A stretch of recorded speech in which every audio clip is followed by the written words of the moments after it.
My View from the Top interview today is with Lord Green of Hurstpierpoint, who since January 2011 has been Minister of State for Trade and Investment. Lord Green, good morning and thank you for joining us. My pleasure. You had a distinguished career at the top of the banking world before taking up your current role in government. How have you found your first year in office? I find it huge fun. It's been an enormously stimulating, varied role. I think trade and investment is pretty central to any meaningful understanding of this country's economic strategy. I think there are immense opportunities. I've had a very stimulating time, both going around the world to my old stamping grounds, meeting old friends with a different hat on, of course, but also importantly going around this country, which I had not done as much of previously. I've been to every region of England. I've been to Scotland, Wales, Northern Ireland. I keep that up. And one of the most exciting parts of this job is meeting businesses, large, small, old, new, high-tech, traditional, who are engaged in the international markets and showing world-class entrepreneurialism, creativity, innovation. No, it's been great fun. UKTI has a stated aim of adopting a more entrepreneurial approach to help achieve the government's plan for growth. What will this involve? A number of things. First of all, we need to have a clear strategy for what we're trying to do. I think we now have that. We published in May of last year a strategy for UKTI which focuses, and here's the real challenge for the country, on building our position in the fast-growing countries of Asia, Middle East, Latin America, increasingly Africa, rather than focusing just on our traditional markets. As far as UKTI itself is concerned, we need to make sure that it's got a real private sector feel about it. And what we're doing there is bringing in private sector talent at various levels, including the top management team. Just a couple of days ago, Crispin Simon started, who's got a distinguished private sector entrepreneurial background, with responsibility for our offering to SMEs around Britain, and indeed the UK presence as a whole. So that's an example of, and there'll be several others too, and at other levels in the organisation too. So private sector entrepreneurialism, I think, is key. A clear strategy is key. Adequate resourcing is, of course, key. Thank you. In the light of current economic conditions, what messages are you receiving from UK manufacturing businesses about the major challenges they face over the next 2 to 3 years? Well, there are plenty of challenges. Yeah. I think there's a very broad recognition, though, that this economy needs to rebalance itself away from the excessive reliance on the domestic consumption-led markets towards an international engagement, away from an excessive dependence, frankly, on financial services and on construction and property, which were dominating a lot of capital use in the economy in the run-up to the crisis, towards a more balanced approach to investment and growth. And I think everybody recognises that this is going to be hard work. As we rebalance the economy, we do so against a difficult international background. Almost half of our exports go to the Eurozone, and you don't need me to tell you that that's not going to be a source of major growth in the near term. So the challenge is one that's extremely important, and indeed I'd say there is no alternative but to do this. The fact that we're doing this against an international background that's not as hospitable as you'd like doesn't alter the importance of keeping going with it. And I think businesses know that and recognise that. And many businesses are finding that the growth that they want is coming from the international markets. So we are seeing this shift. So if the growth is coming from the international markets and the messages that you're getting from these manufacturing businesses, what sort of initiatives are you planning that will have an impact at the working level, and what kind of impact will it have at that working level as you see it? There's quite a number of things is the short answer. If you look at the skills base of this economy, we clearly need to be investing adequately in ensuring that the skills base is world-class, competitive in an increasingly globalised world. I think that we have underinvested probably over the last generation in the apprenticeship system. The good news is that the government's on that case, and indeed over the last few years we've been led from this department, Department of Business, ramping up the amount of support for apprenticeships, and I think that's critical. Ensuring that the universities have a very close connectivity between innovation that goes on in primary research, and we have some world-class university capabilities in this country, There's a close link between that and business, that we're able to commercialise what is done in the universities. So all of those kinds of things are important. The tax environment is clearly important. The country needs to hold the government to account for a business supportive tax environment. Business supportive means competitive too. And indeed, I think that we've a good story to tell on that front so far as business taxes are concerned. I think the competitiveness of the British tax offer compared with our obvious competitors around Europe and more broadly is clear. The regulatory environment, we need to make sure that that works efficiently and effectively. Now, it's much easier for me to say that and to get the detail of all of that right. And we live in a complex world where regulation is always around, but we need to make sure it isn't necessarily impeding growth. And then last and absolutely not least, on the export front, we need, as I have already mentioned, in the case of UK trade and investment, to ensure that the support is there, that's effective, and importantly, that export credit guarantee support is there. One of the things we did last year was to roll out new products through what was formerly called ECGD, now known as UK Export Finance, which are relevant to small and medium-sized companies for the first time in a generation. Okay, thank you for that. Looking at our domestic market, what more can government do to ensure that developers involved in the new build markets for offshore wind, oil and gas and nuclear use the UK supply chain to the fullest extent? It's an important priority. Since we are going to be the largest offshore wind market in Europe, I think we should aspire to have an onshore industry supporting that is world-class and, by the way, able to export as a base of technical expertise around the world. We've started to see investment. This is a market that started off being dominated by foreign suppliers. You get a situation where the blades are manufactured in Denmark and the turbines in Germany and the construction is done by Dutch companies and nothing feeds back to the UK. Well, that's changing. You're now getting turbines manufactured in the UK, technology being developed here, investment taking place in various centres around the country. So I think we're successfully attracting inward investment. What do we need to do to make sure that continues and indeed accelerates? Clearly, the importance of electricity market reform is very high. What do people want when they're investing in the energy sector? They want a predictability of the environment. They want not necessarily guaranteed returns, but they certainly want to know that the regulatory environment is predictable. They understand what they're getting into when they put capital into the industry. And then it comes back to some of the other things I mentioned. So far as developing an onshore supply chain is concerned, it's business-friendly tax regime, it's a regulatory environment, planning.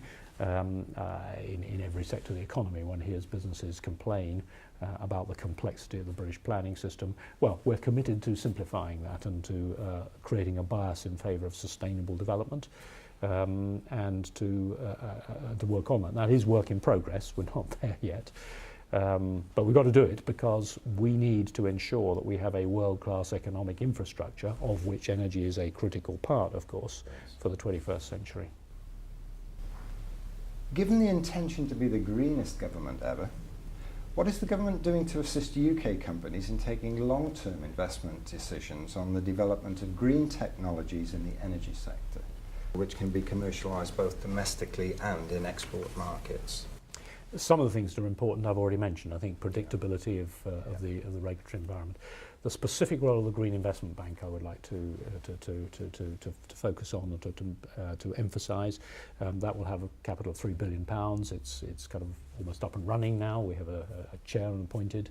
There's a decision to be made about its location, which has not yet been finalised. But I see that becoming a real centre of expertise that is relevant both to the British green investment requirement but also internationally. I see it working closely with the expertise that exists in the City of London already on public-private partnership techniques, because over the next generation, both in energy and indeed more broadly, infrastructure investment in country after country after country is going to be a huge theme, indeed a huge challenge for the financial markets. You know, we're obsessed at the moment with the difficulties, the short-term difficulties created by the travails of the Eurozone. Actually, the long-term challenge for the financial markets over the next generation or so is going to be mobilising enough capital from private and sovereign wealth fund type, institutional type sources for investment into public infrastructure, energy being a key part of that around the world, and the green technology that we need to ensure goes into that infrastructure investment is the essential part of the equation. So I think the Green Investment Bank will be critical as a real centre of expertise. Turning to the global market, from the trade missions and exhibitions we have undertaken in China, it seems that Chinese companies are keen to do business with UK companies. Do you think that feeling's reciprocated?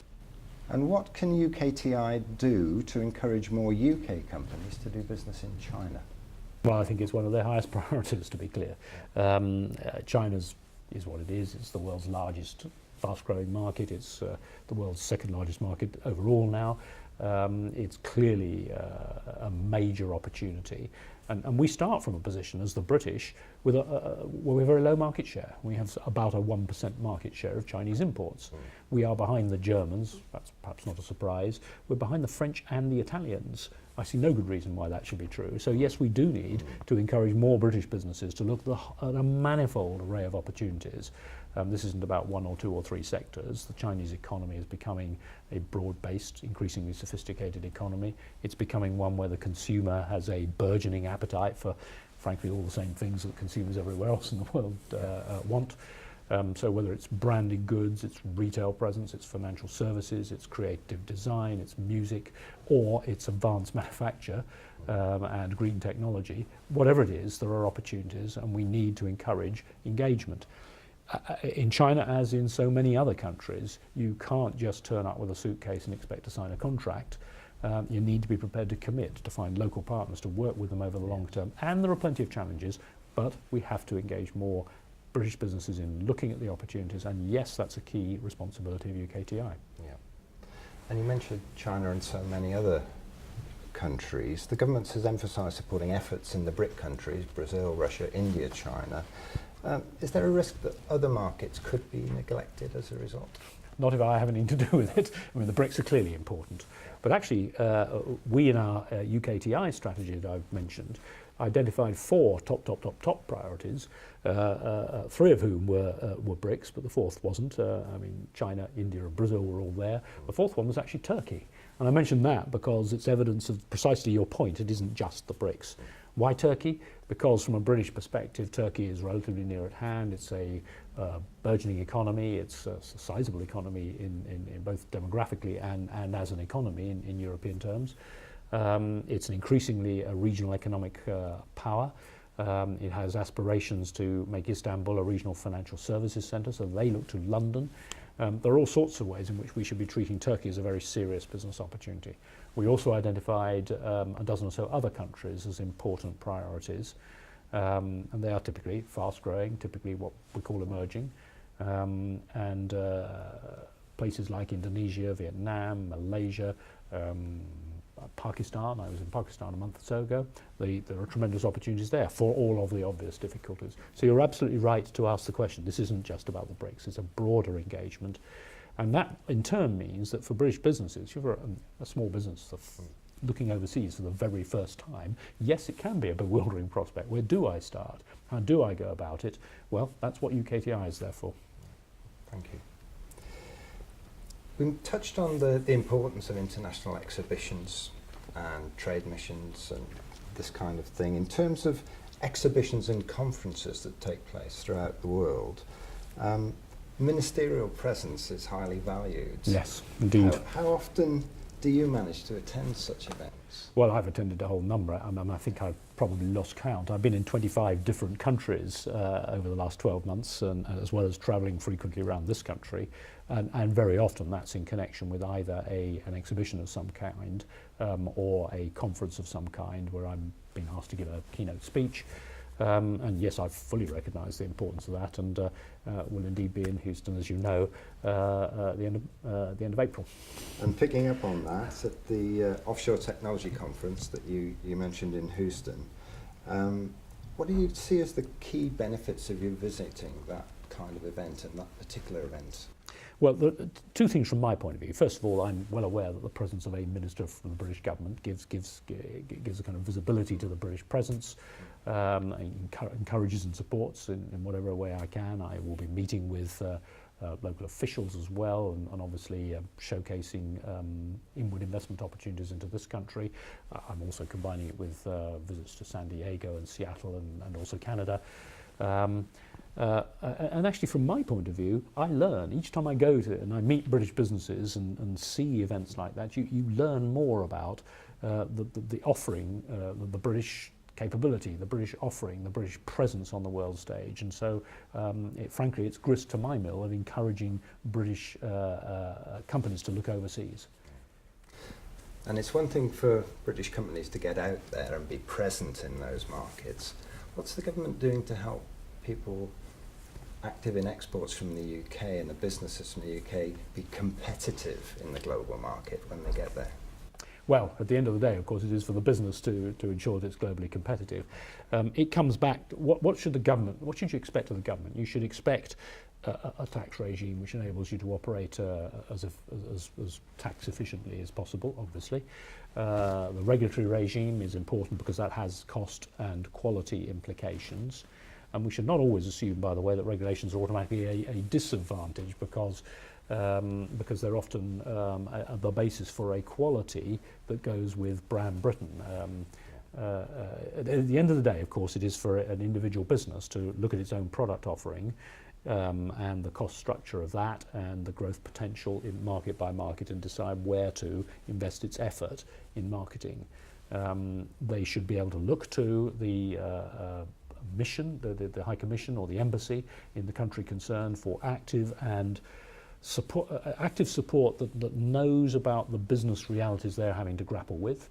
So where, for example, there are market access issues, intellectual property protection issues, juridical issues sometimes, they should expect the British Embassy to be very engaged in supporting them. As I say, at the end of the day, it is for them to make to do their business and do it in a profitable, on a profitable basis. The evidence is, and it's just worth emphasising this, the evidence is that companies that export tend to find very significant productivity gains quite early on in the process of beginning to export and developing their overseas presence. Something like a 30% gain in efficiency on average in the first year or two of exporting. So there's plenty of reason to believe that as the domestic market remains relatively subdued, the international market is where growth is going to come from, where profitability is going to come from, where job creation is going to come from. You mentioned gains in efficiency, growth, and yet we're all aware of the cuts in government expenditure at the moment, and we have to deal with those. To what extent will those cuts impact the activities of UKTI, and what's the core focus of UKTI that you see in the light of those cuts? Well, we live in difficult times where almost the most important priority, if we want economic stability and growth in this country, is to correct the fiscal imbalance, to shrink the deficit. And as you know, that we're committed to getting to balance over the next 4 or 5 years. That's critical. I think it's critical in the interest of the country as a whole that we do that. And yes, that means some painful decisions, of course. And UKTI has not been spared all of the implications of that. I have found actually that it does have a positive side. It does force you to think about making sure that resources are used efficiently. And it is such a central priority for the government, trade and investment, that in fact in the Chancellor's autumn statement he gave UKTI some extra money, which we will invest in domestically in the network in the UK and overseas to make sure, particularly in the faster growing markets, to make sure that we're there to support particularly smaller businesses and medium-sized businesses. The Foreign Office has been shifting its resources from the mature markets to the emerging markets, and so, for example, in China, a number of dozens of new posts being created. So even within a context of undoubted austerity, I think directionally we're moving in a way which will give effective support to British business. The EIC has a positive relationship with UKTI. Going forward, how do you see the role of trade associations trade associations like the EIC developing? I think it's critical. Even if UKTI does absolutely everything right all of the time, it can only play a part in this overall national challenge. Reaching out to something like 100,000 new companies to export over the next few years. UKTI publicly committed to doubling its client base from 25,000 to 50,000 over the next few years. Even if we do all of that exactly right, and to the best of government's ability, what we need is for SMEs to be supported by those who have influence on them, who can help them into this international challenge. And by that I mean banks, lawyers, accountants, chambers of commerce, but very importantly trade associations too. All of these I think have got important roles to play, and the relationship that UKTI has with key trade associations like the EIC is actually critical to UKTI having that effect. If you will, this is leveraging all of our connections to reach out to what is numerically a very large constituency. I mean, there are 4.5 million SMEs in this country, of whom about 20% currently export sporadically or regularly. We need to increase that percentage. We need to help them to spread their wings if we're already in one market to broaden the marketing effort. That's a collective effort. Trade associations play a critical role in that. Lord Green, thank you. Thank you.